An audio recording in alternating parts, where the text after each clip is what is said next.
মোহাম্মদ মোহাম্মদ যে বৃষ্টিতে ভিজতেছে বাসের উপরে এটা কি? তোমার মিঠু বৃষ্টিতে ভিজতেছে, ঝুম করছি তারপরে সামনে আসতেছে না। মিঠু তুমি বৃষ্টিতে ভিজছো কেন? ঠান্ডা লাগবে। মোহাম্মদ ভিজতে চায়, মোহাম্মদকে নিয়ে যাও। মিঠু বৃষ্টিতে ভিজতেছো কেন? ডাকো তো বাবা মিঠুকে। ডাকবে না? আমি ডাকবো?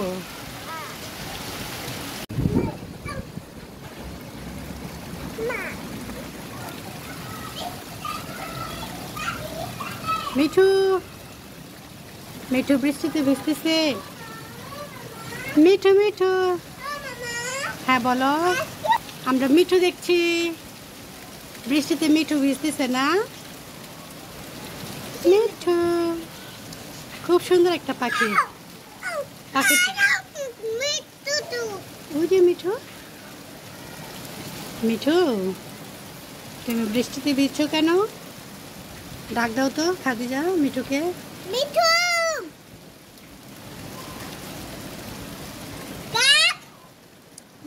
থাক চলে যাবে, দেখো না, মনের আনন্দে ভিজতেছে। দেখেছ ওদেরও স্বাদ হয় বৃষ্টিতে ভিজার।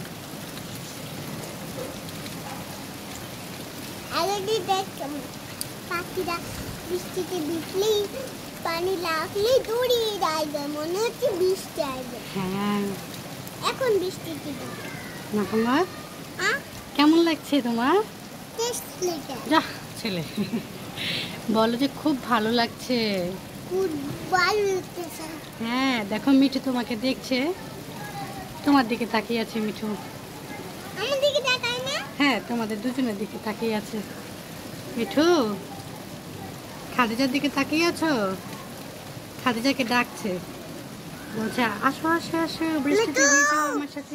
মিঠু আয় আমার সামনে। মোহাম্মদের সামনে আসো। আমাদের দেশে না যাবে না, ও বৃষ্টিতে ভিজতেছে, ভালো লাগতেছে, বাসের উপর বসে বৃষ্টিতে ভিজতেছে। তুমিও তো বৃষ্টিতে ভিজতে চাও তাই না? হ্যাঁ বলো। আমার শু উপরে উঠবে, আমার শার্ট উপরে দিবে, আমার শার্ট উপরে উঠবে, ঠিক আছে। ওই পুতুল ভালো না। আচ্ছা মিঠু তুমি ভিজো, আমি চলে গেলাম, টাটা।